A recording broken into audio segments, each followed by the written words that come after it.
Conexão Poder eu recebo o Coronel Assis, ele é deputado federal e é relator da proposta de emenda à Constituição Federal que trata sobre a redução da maioridade penal. O senhor seja muito bem-vindo aqui ao Conexão Poder. A gente vai falar sobre esse tema, mas também sobre política, segurança pública.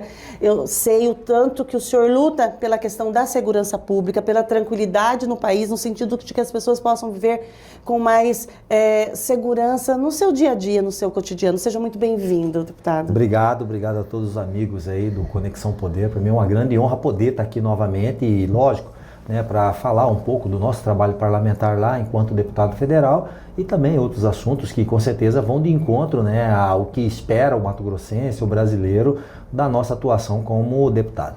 Deputado, a questão da redução da maioridade penal de 18 para 16 é um tema que há muito tempo levanta diversas discussões. E é importante mesmo que tenhamos discussões, debates, porque é um assunto muito sério, reflete na infância e na juventude do país, né? E o senhor vem aí como relator da proposta, que é uma missão árdua, mas de extrema importância. Como o senhor se coloca nessa missão e o que o guia?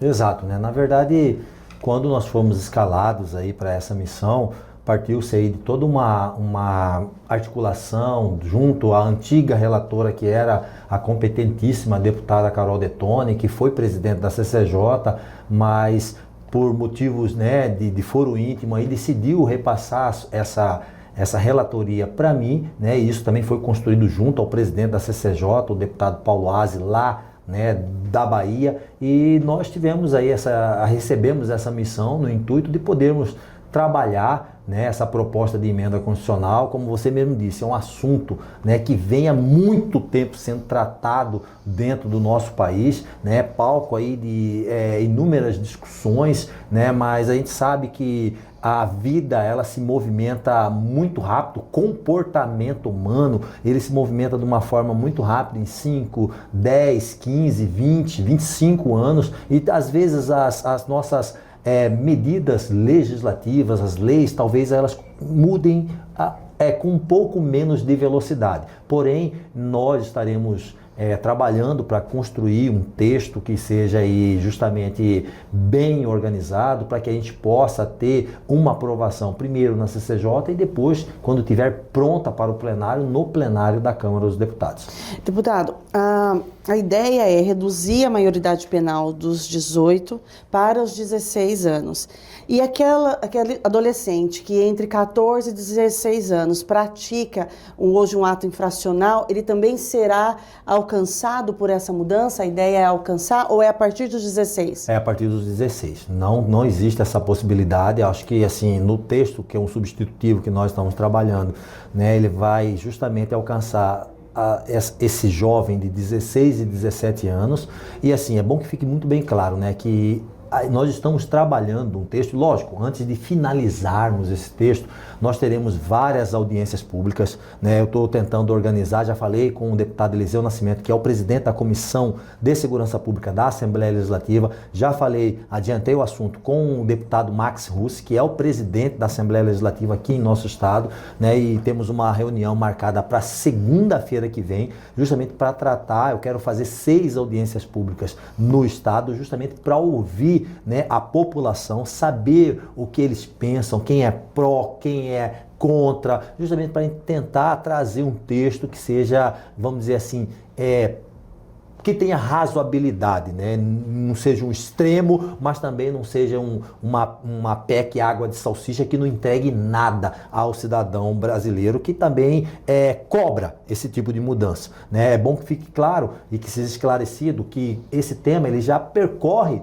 o âmbito legislativo federal há muito tempo. Nós tivemos uma PEC 171 de 1993. Essa PEC ela foi aprovada na Câmara dos Deputados em primeiro e segundo turno de votações no plenário e seguiu para o Senado da República. Só que lá no Senado da República perdeu-se o prazo para, vamos dizer assim, para pautarem essa PEC nas comissões e no plenário do Senado, e esse tema ele foi, vamos dizer assim, arquivado. Então nós estamos resgatando esse texto né, que foi feito lá, justamente porque foi um texto que teve uma votação muito significativa, né, cerca de 326 votos em primeira votação e 321 na segunda votação. Então isso mostra que houve uma ampla maioria, né, de parlamentares que concordaram com os termos que estavam naquele texto, e nós estamos resgatando esse texto para tentar agregá-lo aí junto ao nosso substitutivo que iremos apresentar em relação à apresentação do relatório final dessa PEC, que com certeza será depois dessas audiências públicas. Quando a gente pensa nessa redução, né, da maioridade, para todos os crimes. Então, o jovem, a partir dos 16 anos, que hoje ele é regido pelo Estatuto da Criança e Adolescente, exato, então ele comete um ato infracional, exato, porque o crime é para os maiores, exato, de 18 anos. Todos os crimes que hoje o maior de 18 anos ele está ali sob, né, a égide ali do Código Penal, esses adolescentes, a partir dos 16 anos, todos esses crimes passaram a ser crimes, esses atos infracionais, e que medida ele vai ser punido, como ele vai cumprir? Porque uma preocupação que a comunidade tem é justamente um jovem de 16 anos na prática de um crime, 17, vai colocá-lo numa penitenciária, a gente sabe, reconhecendo que o sistema prisional ele não é um espaço de reeducação. Como fica? Então, exato, qualquer crime, o jovem vai ser colocado lá com os maiores de 18 anos, que seria mais uma violência? A sua preocupação é muito válida, né? Assim, eu também posso falar aqui como parlamentar, né, como policial, como pai, como membro, né, da comunidade, um jovem que vem lá das ruas, de um bairro periférico da Várzea Grande e que trabalha desde os 7 anos de idade vendendo refresquinho, vendendo cocada, sendo mecânico de uma objetora e depois como policial militar por quase 30 anos, né? É a mesma preocupação que nós temos também, né? Eu tenho uma preocupação de tentar buscar, justamente por isso quando eu falei dessa PEC que foi aprovada, justamente no texto, buscar esse texto, porque o texto está muito bem fundamentado em restringir para determinados crimes e não para todos os crimes. Então é bom que fique claro isso, lógico, né? Nós queremos ouvir a população também nas audiências públicas, mas seria para crimes hediondos, né? Homicídios dolosos, lesão corporal seguida de morte. Então tentar trazer esse universo criminal para determinados crimes que sejam impactantes, que sejam ali cometidos por esse jovem, né? Por esse jovem de 16, 17 anos que cometeu esse crime, mas que ele pague isso de uma maneira também diferenciada. Eu também não concordo dessa situação de talvez pegar esse cara e jogar ele num presídio, né, de adulto. Eu acho que nós podemos, né, dentro desse texto que eu acabei de dizer para você, né, ele está bem consolidada a questão desse cumprimento, né, ele vai cumprir a pena de adulto, mas não no presídio de adulto, e ele também não vai ter contato com outros jovens que cometeram atos infracionais que são, digamos assim, inferiores a esse tipo de crime. Então, eu acredito que é um texto que está maduro, né? A gente precisa só aparar algumas arestas ali, e, lógico, mais do que isso, ouvir o povo, né? Então, acho que o papel do relator é justamente esse, ter um texto base e, a partir desse texto base, ele ouvir as pessoas, ouvir o povo, ouvir os especialistas, ouvir quem é contra, ouvir quem é a favor, para construir um texto que possa, aí, de certa forma, atender, primeiro, os anseios da sociedade que clama pela redução da maioridade penal. Segundo, né, os anseios, talvez, né, de outras pessoas que também entendem algum fator ali que possa aí ser conciliado nessa legislação, que eu acho que é importante discutirmos, né? Afinal, estamos num país democrático e na democracia se discute. É importante o senhor dizer isso porque esclarece e desmistifica. Eu fiz essa pergunta também porque eu conheço a sua história. O senhor sempre defendeu projetos sociais, claro, esporte, o senhor está na comunidade, está na ponta, está próximo aos vulneráveis, tem esse papel de sentar e conversar com a moçada, porque por muitas vezes eu ouvi fazendo isso pessoalmente mesmo, né, nos eventos ou mesmo no dia a dia, até porque... gostaria de ouvir o senhor. Muitas vezes, alguns jovens que acabam sendo capturados no sentido de força de trabalho, né? Cooptados, excelente ajuste na minha linguagem, pelas facções criminosas, esses jovens podem estar sendo vítimas mesmo no cometimento dos crimes? Olha, na verdade, quem vai determinar esse tipo de situação é justamente a investigação criminal, né? Então, a gente está trabalhando uma letra de lei, né? A letra de lei, ela é específica, ela, ó, você fez isso, você vai pagar por aquilo, você vai pagar aquilo, né? Então, assim, a investigação, ela tem esse papel e eu tenho plena convicção que, né, os nossos órgãos de investigação, eles conseguem esclarecer isso nesse sentido. Eu acredito que a partir disso, né, é que vão se ter denúncias, é que vão se ter processos, é que vão se ter condenações, né? Então é importante dizer que eu também fico muito preocupado com essa questão justamente, né, eu gosto de usar esse termo, que é um termo novo no Brasil, mas é essa insurgência criminal, né, onde essas facções acabam, né, facções, organizações criminosas, né, conforme dizer aí, elas acabam aí dominando um determinado território e a partir do domínio desse território, quer seja fisicamente, com um fuzil na mão, ou até mesmo ocultamente, como acontece em algumas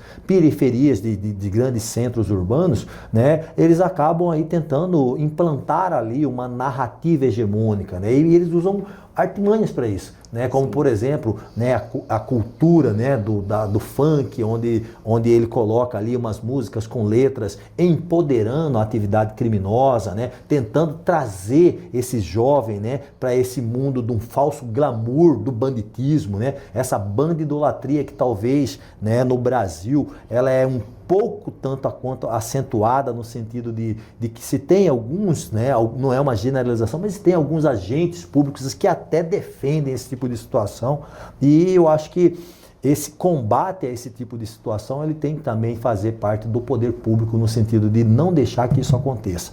Eu acho que nós temos uma juventude belíssima no Brasil, né? E eles precisam sim de um norte, de um rumo para que eles possam caminhar. Mas também tem aqueles que com certeza não tem jeito, né? São criminosos contumazes que já estão na vida do crime por escolha, né? Por vontade, e esses, né, nesses casos específicos, têm sim, né, que pagar pelo seu crime, não ter uma descontinuidade de uma, vamos dizer assim, de uma internação compulsória de 3 anos, e a partir daí ele está de volta na sociedade, talvez, né, nem tem condição de se recuperar. Então, quando o senhor diz assim, não terá mais a descontinuidade, porque haverá um cumprimento de pena mais expressivo, e com isso as facções que escolhem esses jovens, muitas vezes, para praticar o crime, no sentido de excluir, porque é muito assim, o maior de idade vai falar, o menor de idade vai ali porque com ele é menor. Vai mudar esse cenário. Também, com certeza, porque é aquela história, né? Existe um teórico americano chamado Gary Becker, que ele criou a teoria econômica do crime, né? Então, todo criminoso, ele faz conta. Então, se você fizer uma conta e falar, bom, se eu fizer isso, eu sou, vamos dizer assim, eu tenho 17 anos, eu vou cumprir um tempinho de internação e vou embora, eu não cometo crime, eu vou fazer. Isso aqui é crime, eu vou pra cadeia. Então, poxa, eu não vou fazer. Da mesma forma, o adulto ou o ser humano consciente faz isso, né? Aquela história, né? Você não vai colocar o dedo na tomada se souber que lá vai dar choque, né? Sim. E aí, quando o senhor diz isso, é importante reconhecer que o sistema todo está falhando. Na verdade, é aquela história, né? Nós estamos vivendo hoje um colapso desse sistema, muito mais do que isso, né? Eu acho que as políticas públicas emanadas, né, pelo poder público, elas são falhas, no sentido de que nós, né, talvez por enfrentar de forma muito branda, né, essa insurgência criminal, essa influência do crime, né, dentro da sociedade brasileira, acabamos tendo esses efeitos e tendo que ter, né, remédios um pouco mais fortes para poder tentar refrear isso. Ou a gente faz isso, ou com certeza nós perderemos, como já estamos perdendo isso, eu acho que há algum tempo já, né? Sim, o senhor, eu vi também o senhor se manifestando em relação aos estados legislarem sobre seus contextos em relação à legislação, quando a legislação dele é mais rígida diante da federal, que eles possam, assim como tem, né, nos Estados Unidos, os próprios estados conhecem seu contexto e possam aplicar ali suas leis mais rígidas. Como está isso? Como o senhor se posiciona nesse projeto? Esse projeto é um projeto de lei que eu fui também escalado no ano passado para assumir a relatoria na CCJ. É um projeto de 2019 do deputado Lucas Redecker, do MDB lá do Paraná, né? E ele estava parado lá e a gente conseguiu pegar esse projeto, fazer um substitutivo para esse projeto, né? Um substitutivo que fosse bem coerente, constitucional e legal e que entregasse algo à sociedade. E justamente isso, ele dá o poder aos estados, né, entes federativos, de poderem alterar, né, as penas das legislações penais já existentes. Em que sentido? Por exemplo, no Mato Grosso, se o governador mandasse um projeto de lei para a Assembleia Legislativa alterando o homicídio simples, né, da pena de 6 a 20 anos para 9 a 26 anos ou 27 anos, ele poderia fazer isso. E é um projeto muito inteligente. Sabe por quê? Porque toda vez que você mexe nessa questão da pena, né, onde a pessoa vai ser condenada, o governo vai ter que fazer conta, ele vai ter que sentar e falar assim, bom, a partir do momento que eu fizer isso, todo mundo que será condenado, que será julgado por um homicídio simples, começará a cumprir a sua pena no regime fechado, né? Porque no Brasil, não sei se vocês sabem, mas no Brasil só se começa no regime fechado, que é a cadeia de verdade, a partir de 8 anos e um dia. Então, se ele tocar para 9 anos, então o cômputo inicial da pena é no regime fechado. E isso gera o quê? Um ônus para o Estado, porque quem paga a conta do sistema penitenciário são os governadores. O sistema penitenciário federal é micro comparado com o sistema penitenciário do Brasil.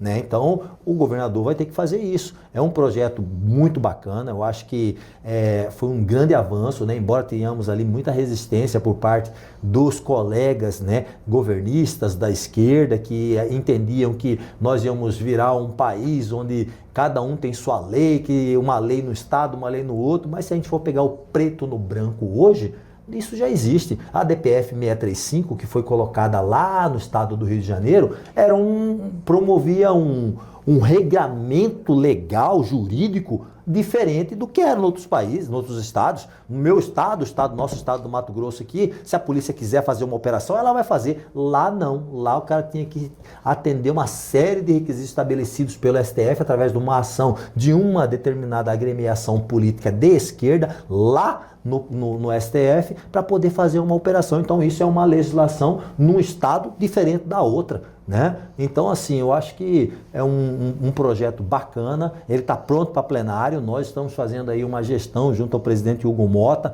para ver se conseguimos aí colocá-lo em pauta para votação ainda este ano, ou no ano que vem. Hugo, ele está bem, vamos dizer assim, ele está bem simpático às pautas da segurança pública, era uma promessa da campanha dele, quando a presidente da mesa também, junto à Frente Parlamentar da Segurança, junto, né, os deputados ali que trabalham na parte de segurança pública, e eu acho que a gente tem uma grande chance de poder aí pautar esse projeto, que eu acho que é um projeto muito bom. Por exemplo, esse projeto, ele não acaba com nenhum benefício da lei de execuções penais, mas ele dá o poder ao governo estadual de tornar o acesso a uma remissão mais rigorosa. Por exemplo, se o cara cumpriu um determinado tipo de crime, ele ia, em vez de trabalhar 3 dias e ter um dia de remissão, ele vai ter que trabalhar 5 dias para ter um dia de remissão. Então, assim, é aquela história, justamente tratar os iguais com igualdades e os desiguais com desigualdade na medida de suas desigualdades. E isso é matéria positivada pelo próprio STF. Né? Então, assim, eu acho que é um projeto muito inteligente e, se der certo, vai ser um ganho para o Brasil. E, deputado, nesse sentido, alguns desafios contextuais poderiam ser com mais clareza a identificação da solução. Por exemplo, Mato Grosso tem um problema gravíssimo com feminicídio. Justo. Então, nós temos que considerar que o nosso estado está aí, infelizmente, liderando um ranking vergonhoso. Com essa alteração, daria possibilidade do governo atuar neste problema, porque hoje é um problema grave em Mato Grosso, é a questão do feminicídio, e ter mais resolutividade? Sim, poderia sim, com certeza. Eu acho que com esse projeto, né, com o governo com essa capacidade, ele poderia promover alterações ali que ele achasse necessário que fossem de encontro a essa demanda, né, do aumento do feminicídio, né? Mas eu tenho uma crítica pessoal em relação a isso. Qual é? Que, na verdade, quero saber. Que é justamente o seguinte, né? Na verdade, eu acredito que o Estado brasileiro falha quanto a isso. Eu não sei se você já percebeu, mas é uma reflexão que isso tem que ser entregue à população brasileira. Nós temos uma legislação muito forte em relação à violência doméstica contra a mulher, né? E ela é única dentro da América Latina, por exemplo. Né? Nós temos 3 marcos regulatórios. Nós temos a Lei Maria da Penha, nós temos a tipificação do feminicídio, né? E nós temos agora o pacote antifeminicídio. Então nós temos 3 marcos regulatórios muito bons, com todo respeito, né? Se a gente for agora ali na Argentina, a Argentina não tem essa legislação de proteção das mulheres, né? E de punição desses porcaria, desses criminosos, né? Que promovem esse tipo de ação, né? Desses vagabundos aí, me perdoa a palavra. Mas enfim, né? Não tem. Agora, peraí, se nós temos esses 3 marcos regulatórios, né? Se nós temos isso, por que ainda se tem esse aumento? Então alguém tem que responder isso, um poder tem que responder isso, né? Nós já fizemos a lei, o executivo, né, vai estar ali no cumprimento. Agora quem faz o cumprimento dessa lei aqui tem que fazer isso valer. Quem está né? falhando mais? Então, no meu entender, eu acho que quando você vai promover um feminicídio, por exemplo, ele é um processo. Né? Começa com uma discussão, depois ali um empurrão, aí depois uma agressão física um pouco mais forte ali, e aí que vai chegar no finalmente, que é o homicídio, né? Dessa vítima. Então eu acho que, na verdade,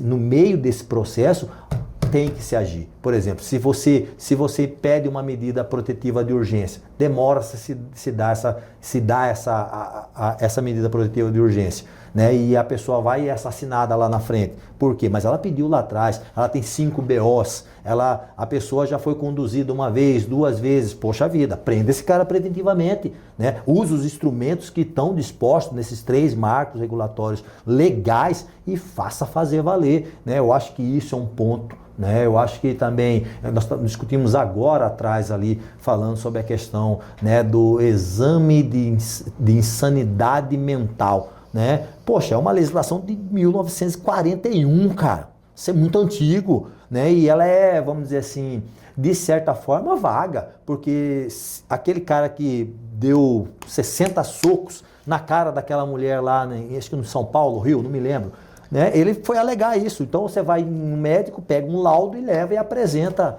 né, ao magistrado. Então eu fiz até um projeto de lei, está até na mão do competente parlamentar, né, o deputado Alfredo Gaspar, que inclusive é relator dessa CPMI do INSS. Nós iremos fazer uma audiência pública lá na Câmara dos Deputados para discutir esse assunto, e o projeto de lei está muito consubstanciado. Eu acho que a gente vai entregar algo um pouco mais criterioso, rigoroso, para que a pessoa, ao interpor essa questão desse exame de insanidade mental, ele o faça baseado em critérios objetivos, né, dentro do Estado. Se o Estado não tiver condição, o magistrado vai ter que nomear ali uma banca que vai sentar, que vai examinar para ver se esse cara realmente tem problema mental ou está tentando dar a volta na justiça. Né? Então eu acho que é um bom projeto e eu tenho plena convicção que pautou na CCJ, a gente ganha. A gente ganha e ela é um projeto terminativo, deve descer direto para o Senado da República, e aí eu devo falar com a senadora Margarete, com o senador Jaime, com o senador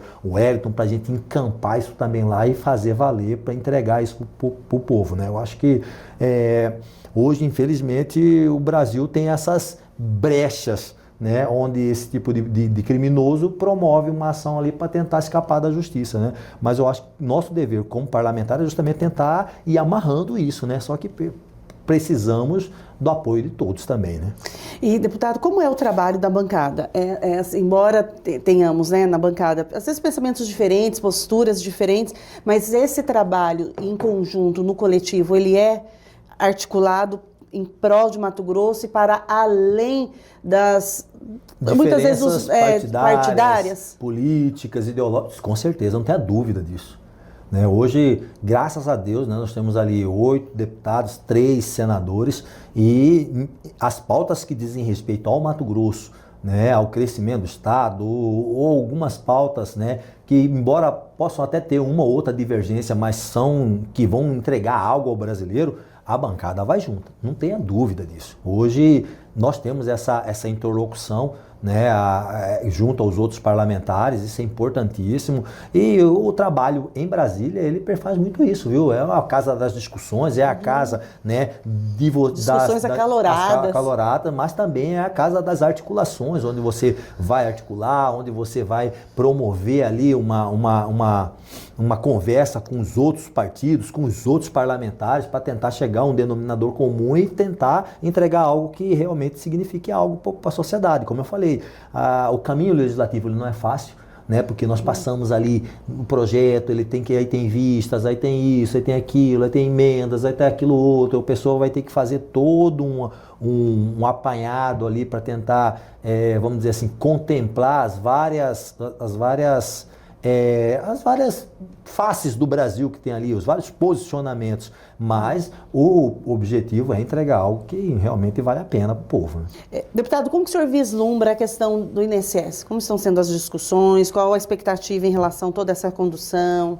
Eu vejo assim, na verdade a oposição, ela deu um golpe de mestre, né? Mas um golpe do bem, né? Não o golpe do INSS, mas um golpe de mestre ali no sentido de apresentar uma chapa na hora da eleição, né, do presidente e da relatoria da CPMI. Eu acredito que foi um movimento que foi organizado de forma muito boa, né, pelo líder da oposição na Câmara dos Deputados, lá no Senado da República, e isso foi um duro golpe ao governo federal, no sentido de que antes nós tínhamos ali, né, um presidente que era um senador governista, né, e tínhamos ali um relator que era um relator do Centrão. Né? Então hoje nós temos ali um senador que com certeza tem seus posicionamentos muito bem colocados e definidos em relação ao governo federal, e temos um membro da oposição, né, que também tem um preparo jurídico fantástico, é o deputado Alfredo Gaspar, e na verdade hoje se tentam mudar até a narrativa. Né? O governo federal já veio com uma conversa, né, os governistas,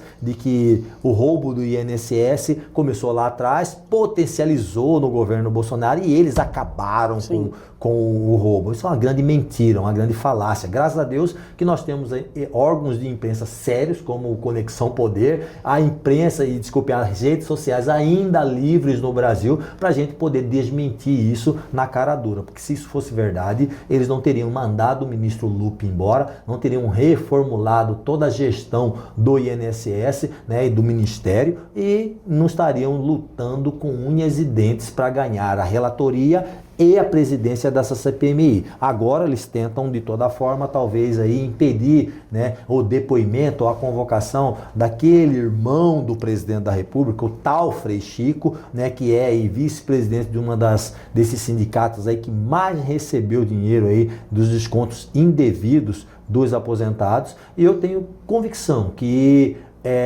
o governo ele sentiu esse golpe, né, e vai ter que tentar, através dos membros dele na CPMI, tentar desqualificar, tentar mudar os trâmites e os rumos dessa CPMI, que eu acho que não está favorável para o governo, não. Então, aí o senhor, né, questionou essa questão que no início haveria uma tentativa de driblar isso, e que hoje a gente tem um presidente, um relator, que teria ali mais imparcialidade. Mas se por acaso, se porventura for percebido que houve sim no governo do presidente Jair Bolsonaro pessoas que colaboraram ou tiveram, se posicionaram e colaboraram para que o crime acontecesse,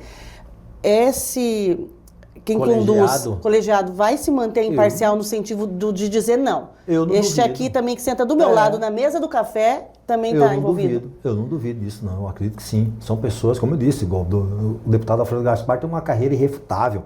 Foi promotor de justiça, foi, vamos dizer assim, foi secretário de Segurança Pública, né? Então, assim, o senador que está lá também, posições muito firme em relação a isso. Mas, assim, né? O que nós temos de verdade em relação a isso? Jair Messias Bolsonaro estabeleceu uma medida provisória onde dificultava esse acesso aos descontos do INSS. Essa mesma medida provisória, né, ela foi desidratada, sugada, destruída dentro do plenário, né, da Câmara e do Senado da República. Baixem, né, as falas acaloradas, né, do deputado Bongás, do deputado Zeca Dirceu e outros parlamentares que hoje estão disponíveis ainda na internet, porque a internet ainda é livre, meus amigos. Baixem isso e olhem para você ver o quanto eles desqualificaram e arrebentaram com a medida provisória de Jair Bolsonaro, que dificultava sobremaneira os roubos e os esqueminhas aí nesse INSS. E lógico, claro que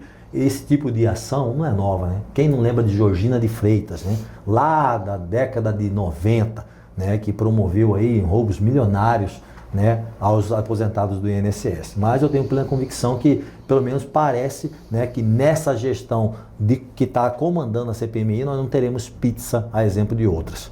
Deputado, falando, né, do ex-presidente Jair Bolsonaro, a expectativa sobre amanhã, sobre a questão da possibilidade da condenação, qual a sua expectativa em relação a isso? O senhor acredita que ele vai ser condenado ou não, ele mais os outros O meu posicionamento em relação a isso, ele clamava, né, no meu interior que tivéssemos um julgamento isento, né, que fossem imparciais, né, porém eu acredito que aquilo ali é um jogo de cartas marcadas. Né, nós não teremos aí, né, a questão do sentimento da justiça de ser feita ou não ser feita, porque se a gente for pegar aqui preto no branco, né, a gestão Jair Messias Bolsonaro, ela foi passada uma lupa, ela foi passada um scanner, ela foi passada uma tomografia para a atual gestão do governo federal do presidente Lula, né, para ver se Bolsonaro tivesse roubado aí 100 mil reais, né, dos cofres públicos, ele já estaria preso. Não tenho dúvida. Se eles tivessem prova disso,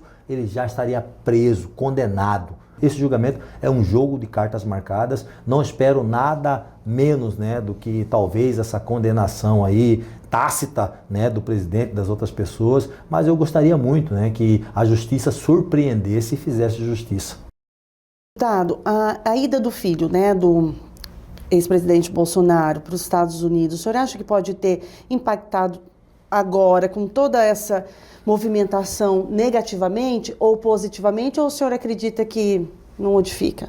Você diz na questão... Dessa movimentação do Eduardo Bolsonaro nos Estados Unidos, e aí vem as informações, o Brasil se dividiu, alguns acharam que ele foi para lá, abandonou o pai, deixou o pai para trás e criou toda essa...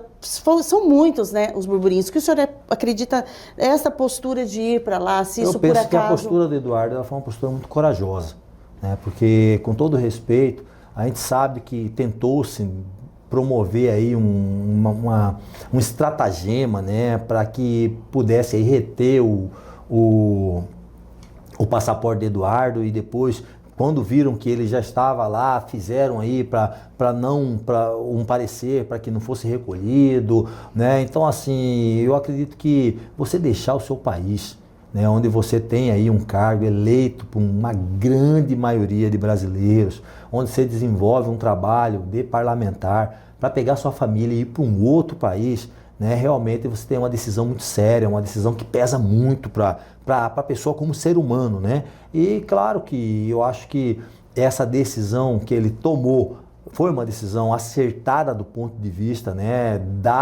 do que ele estava vivendo aqui, ou do que ele poderia estar vivendo aqui, porque eu não acredito que tudo isso está sendo conduzido de maneira, vamos dizer assim, isenta, né? Não acredito nisso, né? E é meu direito não acreditar nisso. Ainda vivemos em um país democrático em que nós podemos acreditar em algo ou não acreditar em algo, né? E eu acho que ele está sentindo isso, de estar longe do pai, de ver sua família sendo perseguida da forma que está sendo. E, na verdade, eu sou solidário a Eduardo Bolsonaro. Deputado, se porventura, né, o ex-presidente Bolsonaro for condenado, toda essa situação, o senhor acredita que ele vai se fortalecer nesse processo, ou muitos vão se descolar dele por conta disso, porque a gente sabe que tá aí, ano que vem tem eleição, então o movimento tabuleiro está sendo, né, com muita agilidade, se movimentando. A direita vai crescer ou não? Como que o senhor faz essa análise da posição do Bolsonaro, da direita, e se A direita é maior que o Bolsonaro. Não, acredito que sim. Bolsonaro hoje é o maior líder que a direita brasileira tem. Mas é possível ser de direita e não ser bolsonarista. Claro, também eu acho que sim, né? Eu acho que, na verdade, a palavra não é nem direita, é ser conservador, né? Acreditar que nós possamos cultuar um Deus, que nós possamos defender valores familiares, valores éticos, valores, né, que fazem, né, o homem crescer como pai, como esposa, como família, podermos lutar pela liberdade de expressão, pelo poder, liberdade de ir e vir, de poder opinar em algo, não opinar em algo, né, ou deixar de falar em alguma coisa. Eu acho que... Deixa eu só fazer um parêntese. Nas manifestações, via-se muito, aqui em Cuiabá mesmo, tem muitas fotos de pessoas que pediam a volta da ditadura. E a gente entendendo que a ditadura era um espaço de tortura.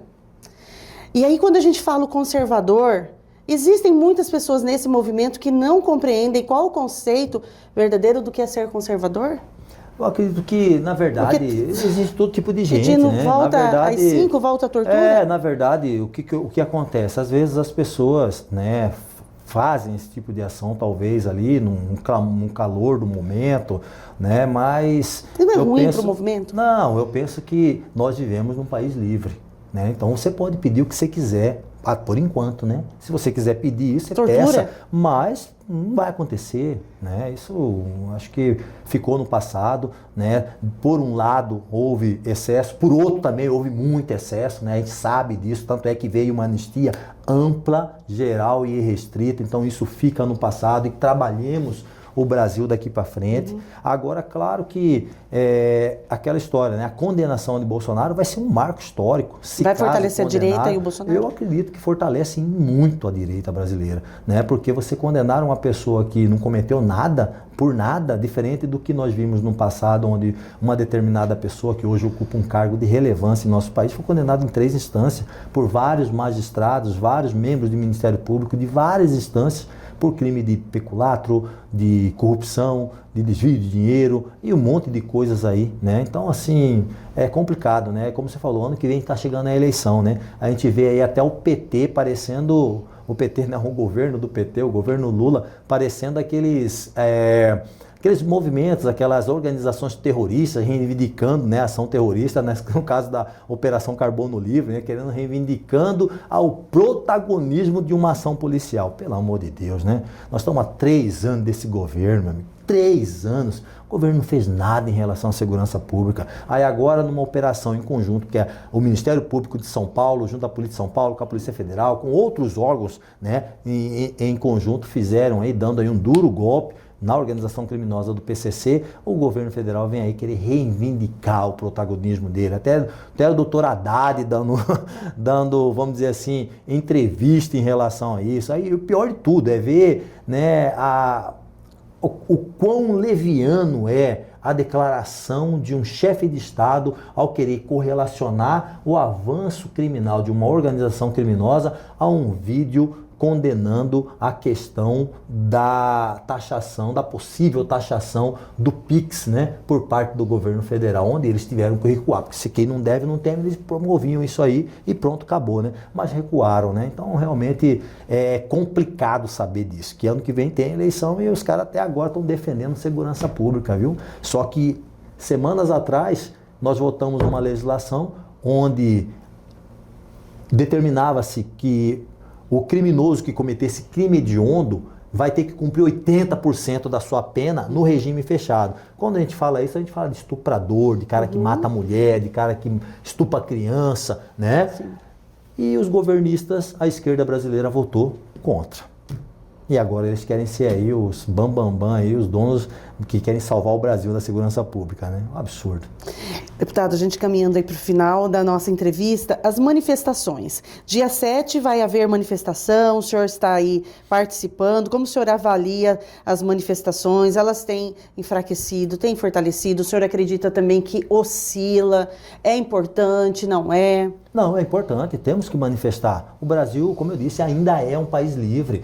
Desde que seja uma manifestação pacífica, constitucional, você tem que se manifestar, se você é a favor, se você é contra. Eu acho que nós precisamos ir para as ruas. Eu acho que, na verdade, dá uma oscilada, mas o brasileiro ele já está voltando a ter coragem de ir para a rua e se manifestar. E como eu disse, é um país livre ainda, então venha, se manifeste, fale, né, o que você quer, o que você deseja. Eu acho que nós temos que fazer isso, ou senão entregamos logo lá para o totalitarismo e falamos que é proibido fazer isso.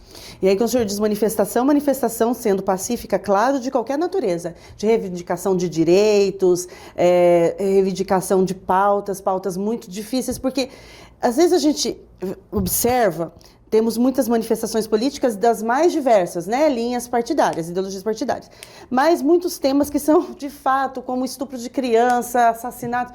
E a gente não vê as manifestações, as pessoas exaustas irem para as ruas. É preciso desenvolver no coração do brasileiro essa luta pelos seus direitos. E aí quero fazer uma provocação. E aí, quando os sindicatos, por exemplo, eles se manifestam, já se coloca que a questão do sindicato é porque é uma questão partidária, que é uma questão política, de ideologia, enfim. A gente às vezes a gente defende só o que a gente acredita e não reconhece a luta do outro? Não, eu acho que é tranquilo, eles podem se manifestar, mas eu acho que as manifestações que talvez eles conduzem, né, sobremaneira são manifestações de cunho vamos dizer assim, de objetivos quase que pessoais, né? A gente não vê, né, os sindicatos saindo na rua para pedir, né, vamos dizer assim, o aumento de pena para estupradores, né, cadeia, pois você vê lá brigar pela questão do desconto do INSS, por quê? Porque vai cortar, né, a mamatolândia deles lá no sentido de pegar o dinheiro dos outros, né, que é o que eles querem. E na verdade, com todo respeito, quando criaram-se, né, as leis trabalhistas lá atrás e junto disso criou-se, né, os sindicatos, era porque aquele cidadão brasileiro naquela época ele tinha um preparo intelectual um pouco mais fragilizado, ele não tinha muito acesso às informações que ele precisa ter para desenvolver o seu trabalho laboral ou exigir os seus direitos laborais. Hoje o cara entra num negócio desse aqui, ó, ChatGPT, e digita aqui o direito que ele tem, o cara tem aqui um consultor, né, trabalhista, para que ele possa arguir e cobrar seus direitos, né? E para que sindicato? Né? Então, se fique sindicato, quem quiser, é um país livre. Se você quer ser sindicalizado, vai lá e sindicalize. Eu apoio isso, não tem problema. Mas se você não quer, você tem que ter a liberdade de poder falar, não, estou livre disso, não quero me sindicar, não quero dar meu dinheiro para isso e quero viver minha vida do jeito que eu quiser. Ótimo, vá lá. Quero agradecer demais a sua presença aqui. Ficaria horas, ficaria até amanhã conversando, entrevistando, porque são muitos assuntos, assuntos relevantes para as pessoas. Eu gostaria de deixar a câmera aberta para o senhor pontuar algo que eu não tenha perguntado, mas que é uma preocupação constante, porque eu sei que a segurança, por exemplo, e hoje a gente tratou mais da segurança e a questão política, o convite fica aqui para voltar outras vezes, mas quero deixar aberto para o senhor pontuar algo que seja importante e urgente. Não, só agradecer mesmo, falar que nós estamos com essa missão, né, como tivemos outras missões lá no Congresso Nacional, a exemplo, né, da nossa legislação que impõe a movimentos sociais como o MST de terem e adquirirem personalidade jurídica, justamente para podermos, né, promover cobranças, promover aí responsabilizações e até mesmo para que esses movimentos possam acessar dinheiro público, prestar conta de dinheiro público. Outros projetos também muito importantes que nós estamos trabalhando lá, que defendem, né, a questão da segurança pública, das forças de segurança que são importantes, e nós estamos lá no Congresso Nacional sempre apostos em pé à ordem, lutando, né, pelo povo mato-grossense, pelo povo brasileiro. E eu não posso encerrar. O ano que vem é ano de eleição e o senhor tem o nome já posicionado, apontado como um forte candidato, né, mais uma vez à Câmara Federal. E também a possibilidade do senhor sair do União Brasil e, né, na janela, ir para o PL. Me fala um pouco sobre isso. Na verdade, ano que vem é a eleição ainda, né? Então, ainda que, janela, em setembro. A janela eleitoral ela só abre a partir de março, né? Então, eu acho que isso tem que ser uma conversa muito bem feita junto a todas as agremiações partidárias. Como eu sempre gosto de dizer, convites Tem, e tem para todo mundo, né? Já convidaram aí senador Jaime para ir para não sei para onde, Fábio Garcia para ir para o Podemos, governador Mauro para não sei para onde, né? E a gente ficou até lisonjeado de saber que existem outras siglas partidárias que gostariam de ter o Coronel Assis dentro do seu quadro, né? E política é isso, você, por mais que de repente saia de uma porta, tem que deixar essa porta aberta e ter todas as outras abertas também. E o senhor é pré-candidato à Sim, a reeleição. eleição. E a expectativa é...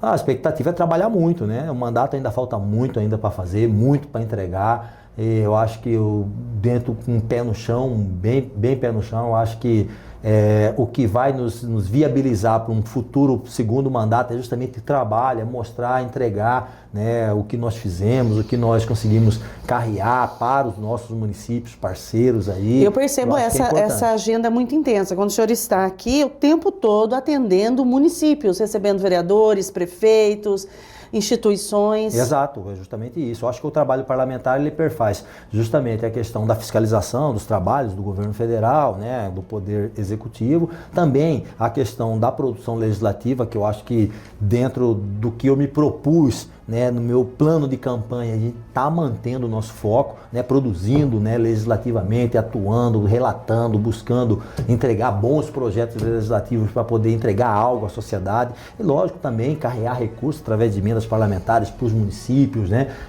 para as instituições que precisam, igual no caso da Polícia Militar, Polícia Civil, Instituição de Segurança, Polícia Penal. Eu acho que bombeiro, eu acho que é por isso, é isso que é o nosso trabalho, esse que é o nosso mistério e temos que fazer muito disso para poder nos viabilizarmos aí como um player político aí que possa ter aí novamente um voto de confiança. Eu nunca tinha sido candidato a nada, nem a presidente do Grêmio Acadêmico Tiradentes da Academia de Polícia Militar e graças a Deus, com o apoio dos amigos, né, a gente conseguiu, né, chegar a quase 50 mil votos aí, contribuindo para que a gente pudesse ter 2 cadeiras lá na Câmara Federal. Muito obrigada, seja sempre muito bem-vindo aqui ao Conexão Poder. Obrigado a todos também, estamos à disposição. E eu agradeço a sua audiência e até a próxima entrevista.